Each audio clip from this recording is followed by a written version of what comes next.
الله العظيم استغفر الله العظيم استغفر الله العظيم الذي لا إله إلا هو الحي القيوم وأتوب إليه إلى حضرة النبي المصطفى رسول الله صلى الله عليه وسلم وإلى أرواح والدينا وأهليكم وإلى أرواح المسلمين والمسلمات والمؤمنين والمؤمنات كافة عامة.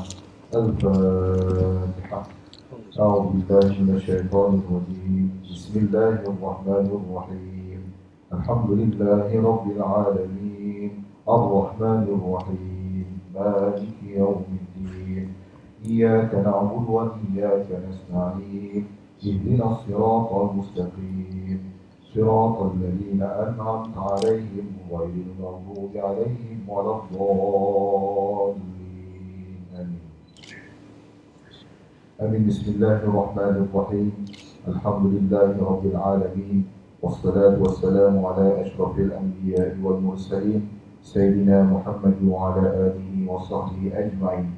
اللهم صل صلاة كاملة وسلم سلاما تاما على سيدنا محمد الذي تنحل به العقد وتنفرج به الكرب وتقضى به الحوائج وتنال به الرغائب وحسن الخواتيم ويستسقى الغمام بوجهه الكريم وعلى آله وصحبه في كل لمحة ونفس بعدد كل معلوم إلا برحمتك يا أرحم الراحمين.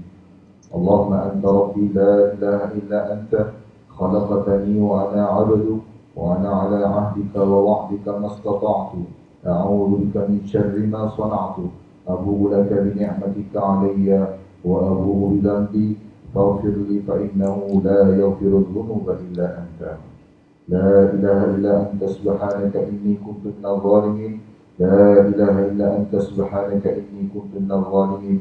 لا إله إلا أنت سبحانك إني كنت من الظالمين. نعوذ بكلمات الله التامات من شر ما خلق. نعوذ بكلمات الله التامات من شر ما خلق.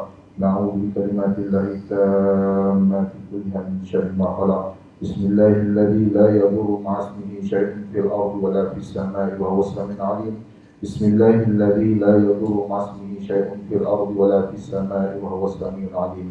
بسم الله الذي لا يضر مع اسمه شيء في الأرض ولا في السماء وهو السميع العليم. بسم الله والحمد لله محمد رسول الله لا قوة إلا بالله. بسم الله على ديننا وأنفسنا. بسم الله على أهلنا وأموالنا. بسم الله على كل شيء أعطانا ربنا. بسم الله لخير الأسماء. بسم الله رب الأرض والسماء. بسم الله الذي لا يضر مع اسمه داء. بسم الله افتتحنا وبالله اختتمنا وعلى الله توكلنا تحصنا بذي العزة والجبروت واعتصمنا برب الملكوت وتوكلنا على الحي الذي لا يموت. اللهم إنا نعوذ بك من البرص والجنون والجذام ومن سيء الأسقام. اللهم اصرف عنا وعن سلطاننا وبلادنا وجميع المسلمين في كل مكان البلاء والوباء والطعن والطاعون وسائر الأمراض وقنا شر الردى بلطفك يا لطيف يا خبير إنك على كل شيء قدير. اللهم اصرف عنا وعن سلطاننا وبلادنا وجميع المسلمين في كل مكان البلاء والوباء والطعن والطاعون وسائر الأمراض وقنا شر الردى بلطفك يا لطيف يا خبير إنك على كل شيء قدير. اللهم اصرف عنا وعن سلطاننا وبلادنا وجميع المسلمين في كل مكان البلاء والوباء والطعن والطاعون وسائر الأمراض وقنا شر الردى بلطفك يا لطيف يا خبير إنك على كل شيء قدير. وصلى الله على سيدنا محمد وعلى آله وصحبه وسلم والحمد لله رب العالمين. Teruskan majelis yang hormatnya mempersilakan Muhammad Menteri Kesehatan untuk memulakan sidang media pada petang ini. Bismillahirrahmanirrahim. Assalamualaikum warahmatullahi wabarakatuh dan salam sejahtera. Kementerian Kesihatan Negara Brunei Darussalam ingin memaklumkan kepada orang ramai mengenai perkembangan terkini jangkitan COVID-19 di negara ini. Pada hari ini 21 Mac 2020 seramai 5 kes baru telah disahkan dijangkiti COVID-19 yang membawa jumlah keseluruhan kes di negara ini kepada 83 orang.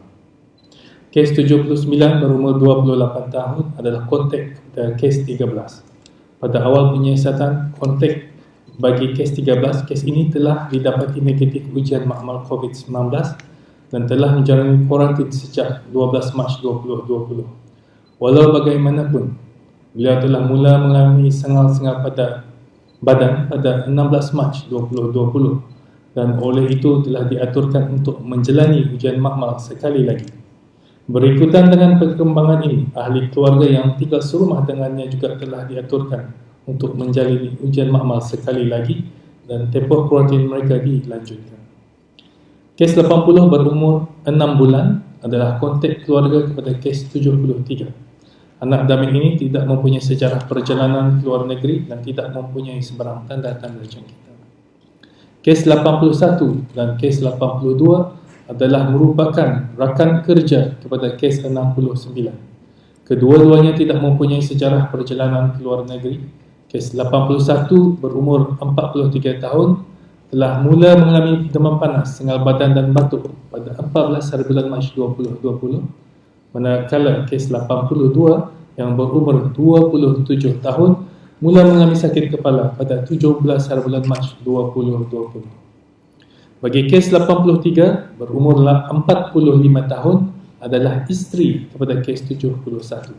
Beliau tidak mempunyai sejarah perjalanan ke luar negeri dan telah mula mengalami demam panas, mual, muntah dan sakit kepala pada 8 hari bulan Mac 2020. Kementerian Kesihatan ingin memaklumkan kepada orang ramai bahawa Alhamdulillah hari ini satu lagi kes yang telah dirawat di Pusat Pengasingan Kebangsaan telah pun sembuh dan boleh dibenarkan untuk pulang ke rumah, tetapi dinasihatkan untuk membuat pengasingan diri selama 7 hari lagi di rumah. Ini bermakna setakat ini jumlah keseluruhan kes yang telah sembuh ialah 2 orang. Kementerian Kesihatan juga ingin memaklumkan kepada orang ramai bahawa kesemua 81 kes yang masih di dalam rawatan kini sedang dirawat di Pusat Pengasingan Kebangsaan. 2 daripada kes tersebut dalam keadaan kritikal dan memerlukan bantuan mesin pernafasan tetapi adalah stabil. 6 kes memerlukan pemantauan rapi dan selebihnya berada dalam keadaan yang baik. Setakat ini, seramai 1,633 orang sedang menjalani kuarantin menurut Akta Penyakit Berjangkit Tanggal 204, manakala seramai 100 seorang telah pun menamatkan tempoh kuarantin dan berkeadaan baik. Sejak awal Januari 2020, sebanyak 2,699 ujian makmal bagi COVID-19 telah dijalankan. Untuk maklumat lanjut dan perkembangan terkini, orang ramai bolehlah melalui laman sesuai Kementerian Kesihatan www.mh.gov.pn atau menghubungi talian nasihat kesihatan 148 pada bila-bila masa. Sekian, terima kasih. Seterusnya mempersilakan Yang Berhormat Menteri Jabatan Perdana Menteri dan Menteri Komandan Perdana Menteri. Bismillahirrahmanirrahim. Assalamualaikum warahmatullahi wabarakatuh. Salam sejahtera. Kementerian Kewangan dan Ekonomi dengan ini sukacita memaklumkan bahawa Kebawah-Duli Yang Maha Mulia Paduka Seri Baginda Sultan dan Yang di-Pertuan Negara Brunei Darussalam telah pun mengurniakan tita perkenan bagi langkah-langkah interim untuk mendukung beberapa sektor swasta tertentu dalam menangani cabaran-cabaran hasil dari menularnya COVID-19 di negara ini. Sebagaimana yang sudah kita ni sedia maklum, bahawa disebabkan oleh COVID-19 yang melanda negara pada masa ini, sebilangan peniaga telah mengalami kesan terhadap aliran tunai masing-masing seperti pembayaran gaji, caruman tabung amanah pekerja TAP dan skim pencen caruman tambahan SCP, sewa bangunan dan sebagainya. Dalam hubungan ini, Kementerian Kewangan dan Ekonomi telah membuat perundingan-perundingan dengan pihak-pihak yang berkepentingan dan bersetuju untuk melaksanakan beberapa langkah interim dengan memberikan keutamaan kepada 3 objektif seperti berikut. Objektif pertama adalah untuk membantu cash flow perniagaan perusahaan mikro, kecil dan sederhana ataupun PMKS, dan untuk mengekalkan kedaya tahanan operasi mereka.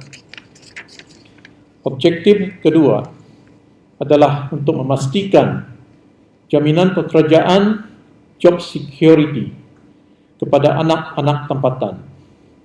Dan objektif ketiga adalah untuk melindungi kebajikan penduduk di negara Brunei Darussalam.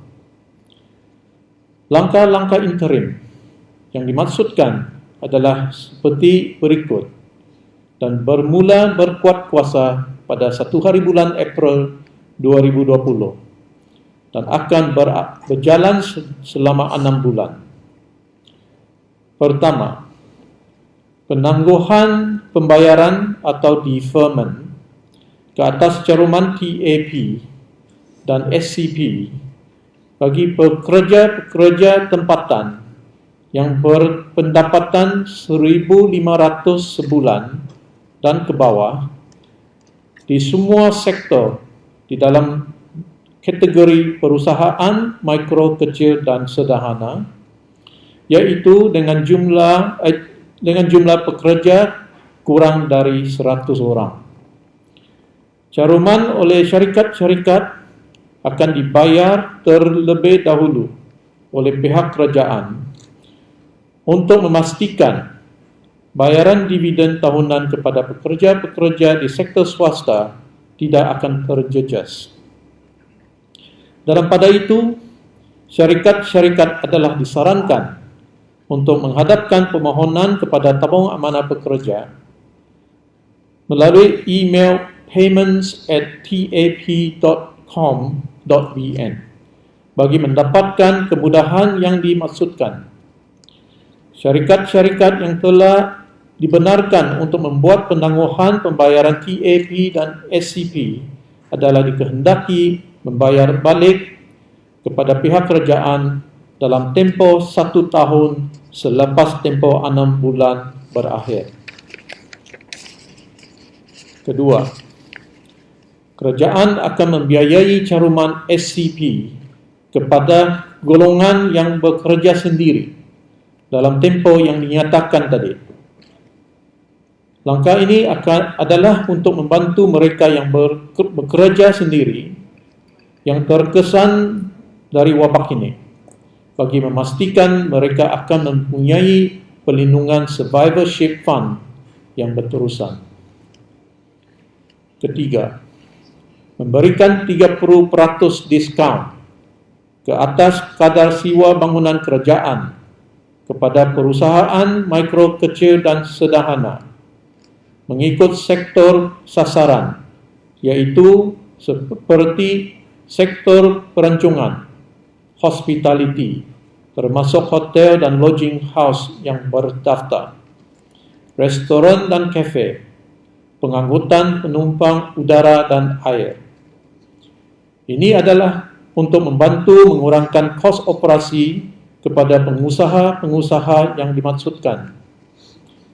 Keempat, memberikan tax discount sebanyak 50% ke atas cukai pendapatan korporat bagi tahun taksiran 2020 kepada sektor sasaran. Ada baiknya saya ulang lagi sektor yang dimaksudkan, yaitu sektor perancangan, hospitality termasuk hotel dan lodging house yang berdaftar, restoran dan kafe, pengangkutan penumpang udara dan air. Ini adalah untuk membantu para peniaga yang sedang mengalami penurunan pendapatan semasa menularnya wabak ini. Dalam pada itu, untuk mendapatkan kemudahan ini, syarikat-syarikat adalah dikehendaki membuat filing mengikut tempoh masa yang telah ditetapkan oleh bahagian hasil Kementerian Kewangan dan Ekonomi. Kelima, memberikan 15% diskaun untuk bil air dan elektrik ke atas sektor sasaran sebagaimana yang telah saya nyatakan tadi. Langkah ini adalah sekali lagi untuk mengurangkan bebanan terhadap kos operasi syarikat terhadap sektor yang dimaksudkan. Keenam, bantuan untuk perusahaan mikro, kecil dan sederhana menyertai e-platforms bagi business matching yang lebih berkesan. Darussalam Enterprise ataupun DARE akan bekerjasama dengan beberapa service provider untuk membantu peniaga memasarkan barangan masing-masing secara atas talian ataupun online. Langkah ini juga adalah bertujuan untuk membantu dan memberi peluang serta insentif kepada peniaga-peniaga khususnya PMKS ataupun perusahaan mikro, kecil dan sederhana untuk menggunakan e-platform dalam menjalankan dan mengekalkan perniagaan mereka dengan lebih berdaya tahan dan berdaya saing. Ketujuh, pelanjutan tempoh kontrak perantis iReady bagi tempoh 6 bulan. Manpower Planning and Employment Council akan melanjutkan tempoh kontrak pekerja iReady bagi tempoh sehingga 6 bulan, khususnya bagi peserta yang mana kontraknya akan tamat sebelum bulan September 2020 di sektor awam dan swasta. Ke-8, pengecualian sementara duty custom dan duty excise bagi produk-produk personal hygiene. Inisiatif ini dilaksanakan adalah untuk membantu para peniaga dan pembeli dengan meningkatkan permintaan yang berkaitan dengan produk kesihatan, khususnya dalam menangani COVID-19, seperti sarung tangan getah, sabun pencuci tangan, dan sebagainya. Dalam pada itu, Kementerian Kewangan dan Ekonomi melalui Jabatan Perancangan Ekonomi dan Statistik akan sentiasa membuat pemantauan harga barangan seperti baras, gula dan barangan keperluan lain seperti sanitizer tangan dan surgical face mask sebagaimana yang terkandung di dalam Consumer Protection Order 2011 dan Price Control Act Chapter 142. Dalam mendukung pemberian pendidikan secara virtual untuk memastikan adanya kesinambungan pembelajaran, Syarikat Unified National Network Sendirian Berhad ataupun UNN serta syarikat-syarikat telekomunikasi yang dipunyai oleh Syarikat Darussalam Asset Sendirian Berhad sedang bekerjasama dengan Kementerian Pendidikan dan institusi-institusi swasta bagi memastikan penyampaian pendidikan kepada pelajar-pelajar tidak terganggu. Inisiatif ini termasuk menyediakan bandwidth, data, dan pada masa yang terdekat ini, platform pelajaran online kepada pelajar-pelajar dan guru-guru di negara Brunei Darussalam. Sebagai contoh, inisiatif-inisiatif yang lain adalah seperti berikut. Menaik taraf liputan dan konektiviti perkhidmatan telekomunikasi di hotel-hotel dan pusat-pusat kuarantin di negara Brunei Darussalam. Tajaan daripada syarikat-syarikat telekomunikasi dari segi telefon bimbit kepada Kementerian Kesihatan untuk tujuan contact tracing. Dan syarikat Huawei telah menaja peralatan untuk memudahkan komunikasi seperti video conferencing di antara Kementerian Kesihatan dan Pusat Pengasingan Kebangsaan di daerah Tutong. Akhir sekali, berikutan dengan tindakan interim yang dilaksanakan oleh kerajaan. Saya menyeru dan mengingatkan kepada peniaga-peniaga untuk tidak memberhentikan pekerja, khususnya anak-anak tempatan. Sekian.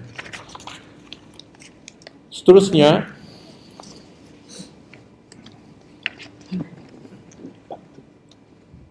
berikutan dengan beberapa cadangan yang diterima daripada beberapa buah syarikat dan orang awam yang berkeinginan untuk membuat sumbangan secara sukarela bagi membantu pihak kerajaan, khususnya Kementerian Kesihatan, membeli peralatan dan barang keperluan dalam membendung penularan COVID-19 di negara Brunei Darussalam.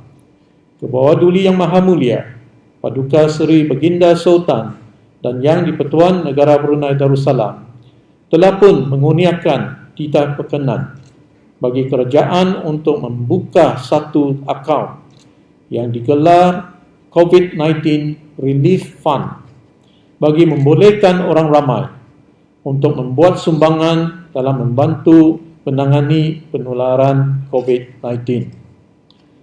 Pada masa ini, beberapa sumbangan secara in-kind telah pun diterima daripada syarikat-syarikat di negara ini yang sudah setentunya dapat membantu pihak kerajaan secara amnya dan Kementerian Kesihatan khasnya untuk menyalurkan barangan tersebut kepada pusat-pusat kuarantin di negara ini untuk keperluan seharian dan frontliners yang bertugas di pusat-pusat berkenaan.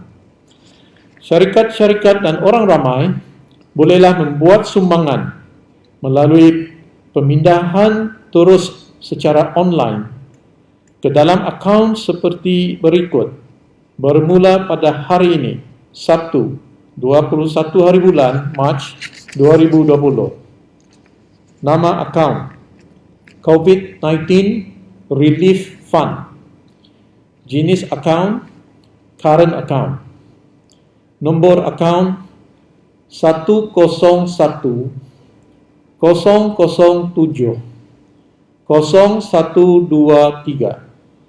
Saya berulang.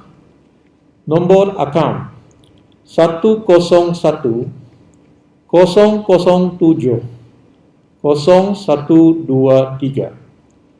Bagi memastikan sumbangan tersebut digunakan selaras dengan penubuhannya, Kementerian Kewangan dan Ekonomi melalui Jabatan Perbendaharaan akan mengawal dan mengeluarkan dana tersebut setelah mendapat kebenaran dari saya selaku Menteri di Jabatan Perdana Menteri dan Menteri Kewangan dan Ekonomi kedua dan Yang Berhormat Menteri Kesihatan.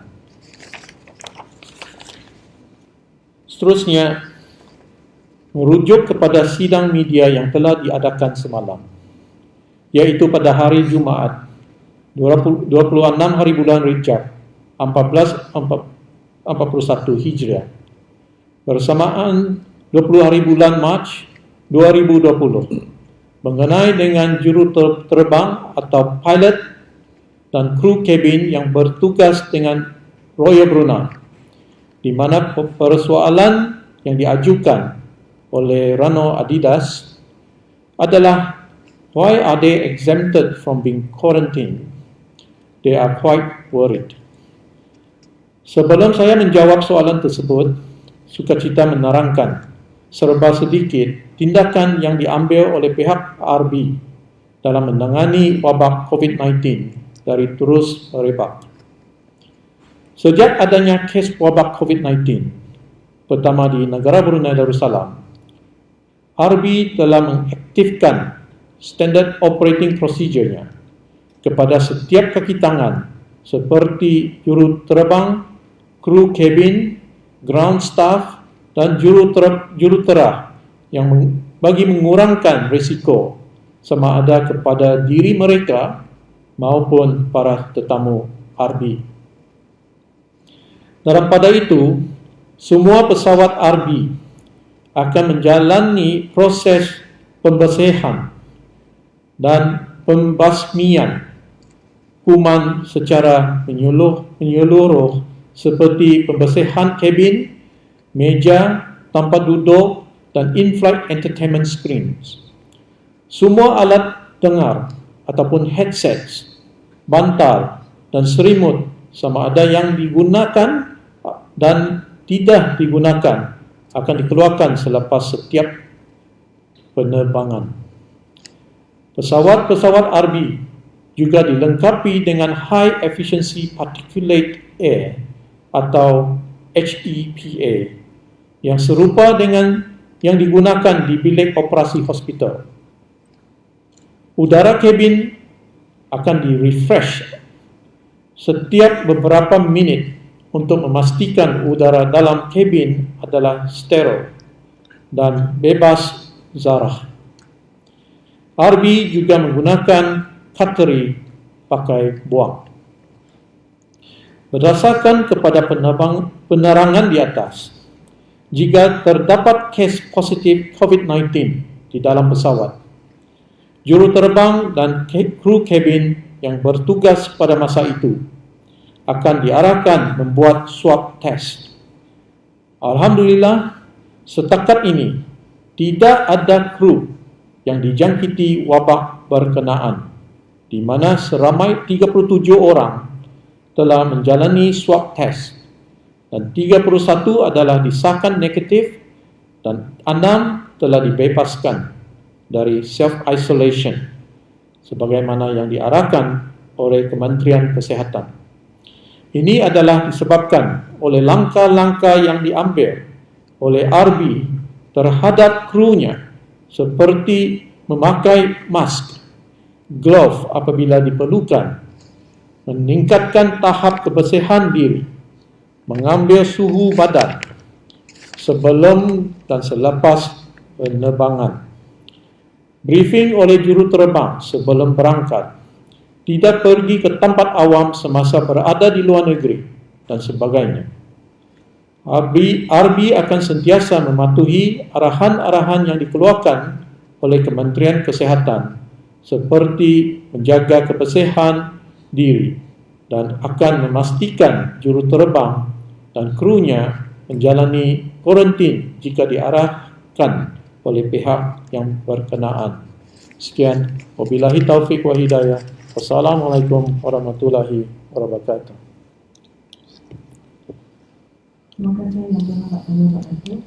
Dan ini sesi selanjutnya merupakan soalan-soalan daripada pihak ini. Sila perkenalkan diri dan agensi anda sebelum mengajukan soalan. Terima kasih.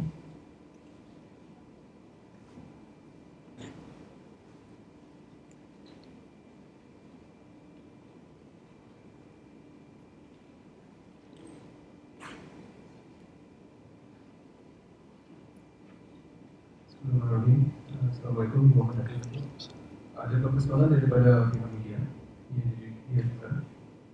Soalan pertama ditujukan kepada Yang Berhormat Menteri Kesihatan. Can government give privileges to pregnant women to work from home, especially the ones who are working in the government sector and are still working? Bismillahirrahmanirrahim. Assalamualaikum warahmatullahi wabarakatuh. Terima kasih atas soalan yang diajukan. Ini tertakluk kepada kementerian masing-masing yang mempunyai business continuity plan. Dalam itu should be ada melibatkan orang-orang yang berisiko tinggi dan macam mana mendandangi ataupun working schedule mereka. So I think perlu dirujuk kepada kementerian masing-masing. Seperti apa juga arahan JPM baru-baru melalui surat keliling yang telah diedarkan. So seterusnya daripada Monyo Bulletin dari Menteri Kesihatan. Currently there are supermarkets that limit the number of patrons to enter its premises to purchase groceries. What do you think of this move? I think that's a good move, especially kalau supermarket atau pasaran itu kadarnya sempit. Jadi salah satu daripada what we call social distancing. Okay. Jadi dalam mengawal jumlah orang itu di pasaraya. Jadi tidak ada bersempit-sempit katanya, dan dapat dikawalnya berapa orang dalam satu masa. So itu sangat-sangat diadukan. Jadi orang pelanggan pun kena bersabarlah. So kalau menunggu waktu pun jangan cuba kumpul satu tempat. We try to jauh-jauhkan diri juga. Kalau kita dah melihat di luar negara di mana, terutama dari negara China, berapa pengalaman ini, jauh itu menunggu. So dengan macam itu, insyaAllah kita dapat mengurangkan risiko. Soalan seterusnya daripada Peter Tunai kepada Imam Menteri Kesihatan. Apakah pihak Kementerian Kesihatan akan memanggil semula pesara doktor dan nurses yang bersuara sekiranya kes COVID-19 meningkat secara mendadak? Buat masa ni, kita ni masih mampu menangi kawalan penyakit COVID ini. Tapi perlu diingat juga, kalau pesara-pesara ni, risiko mereka kalau dijangkiti, risikonya mereka lebih tinggi. So itu perlu dipikirkan juga. So we don't want to expose dorang unnecessarily. Belum mendadak bermasalah. Soalan seterusnya daripada alumni.org. Kenapa tidak ada hotline untuk kementerian lain jika ada pertanyaan? For example, one point is run by MH. They think MOE and Foreign Affairs should have their own hotline as well.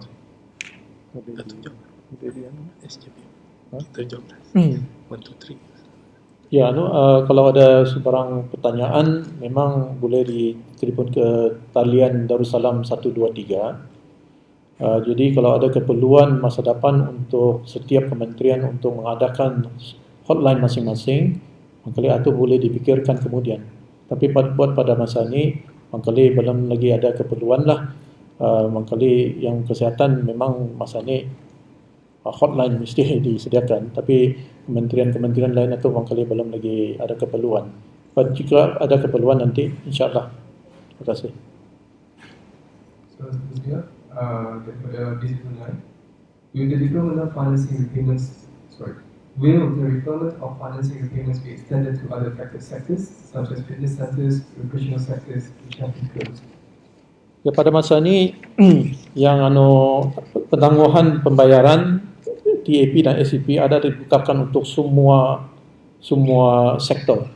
Tapi dalam micro, small and medium enterprise saja.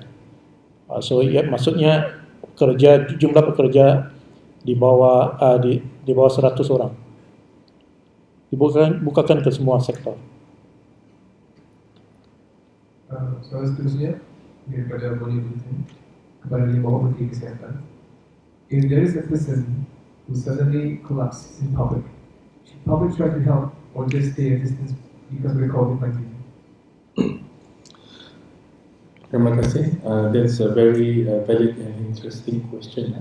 Jadi dalam mana-mana keadaan pun, jika seseorang itu didapati macam yang pingsan atau tersedarkan diri, pertama sekali sebelum tadi orang merakit orang itu, you must ensure your own safety first. Okay? If you know that patient is a suspect, of course, you try to protect yourself first by doing appropriate gear ke apakah. Even paramedics, if they know ada orang sakit, they know there's a risk, dorang makai gear dulu tu. So we have to protect oneself first. Okay? Once you feel you're protected, then you can do the appropriate basic life support.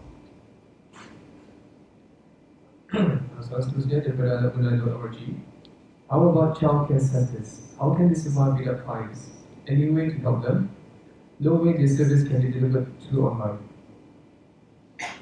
Childcare service online. Pada masa ini memang kita ni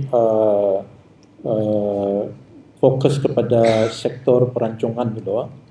Jadi kalau masa depan memang perkara ni direview sentiasa. Jadi kalau ada keperluan, kita ni kan dipanjangkan kepada sektor-sektor lain atau mungkin boleh nanti diumumkan lagi. Kalau boleh saya ambil kesempatan mengenai dengan soalan yang awal tadi mengenai dengan deferment payment atau kan diterangkan Ini dibukakan untuk semua sektor, tapi bagi pekerja gaji 1,500 ke bawah. Itu saja, just to clarify. Seterusnya daripada disebut pada remote lagi. Can Dato' elaborate on the survival fund for SMEs that you mentioned as one of the steps that the government is taking to support local business? Pelan-pelan sedikit soalannya. Can Dato' elaborate on the survival fund for SMEs that you mentioned earlier as one of the steps for the government and as one of the steps the government is taking to support local business? Yang survival fund tadi yang saya terangkan tadi itu untuk bukannya survival fund untuk SME. Ini dalam skim SCP, kalau kita ni jarum berterusan, you ensure the survivorship fund itulah. Jadi untuk memastikan supaya golongan yang bekerja sendiri ini terus jarum kepada SCP-nya dengan sendirinya memastikan survivorship-nya berteruskan. Jadi kerajaan akan membiayai caruman itulah bagi golongan yang bekerja sendiri. Itu dah survivorship fund untuk daerah. Seterusnya kepada Ibu Menteri Kesihatan daripada Berita Benar. Apakah pihak Kementerian Kesihatan telah bekerjasama dengan pihak klinik swasta jika sekiranya orang ramai membuat rawatan di klinik swasta daripada mendapatkan rawatan di hospital ripas? So soalannya di sini tentu, bagaimana kesempurnaan alat pemeriksaan klinik swasta kepada pesakit yang berkemungkinan terdapat sistem jangkitan COVID-19?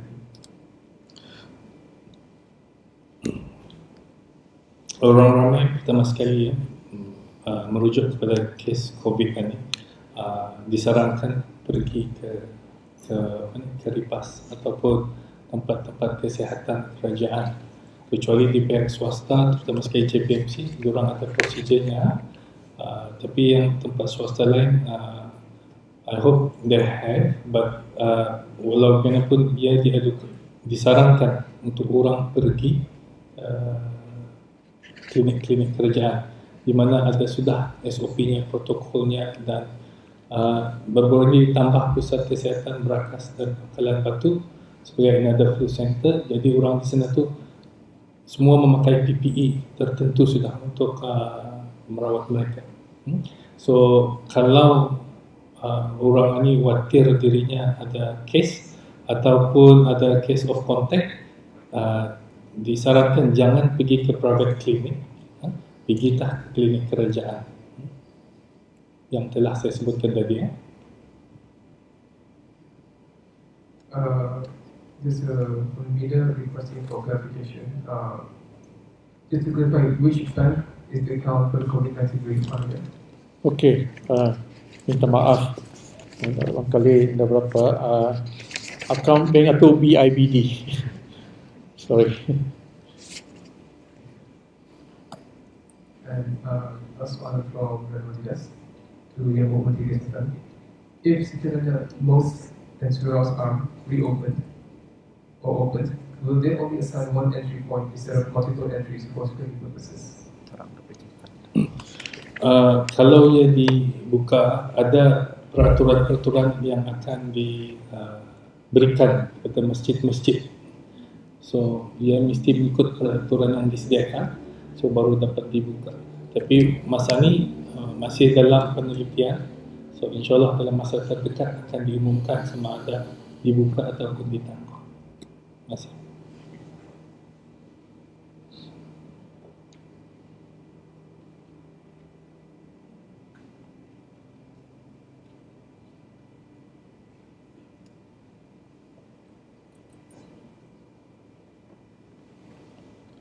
Terima kasih yang Bapak Datuk atas penjelasan yang diberikan.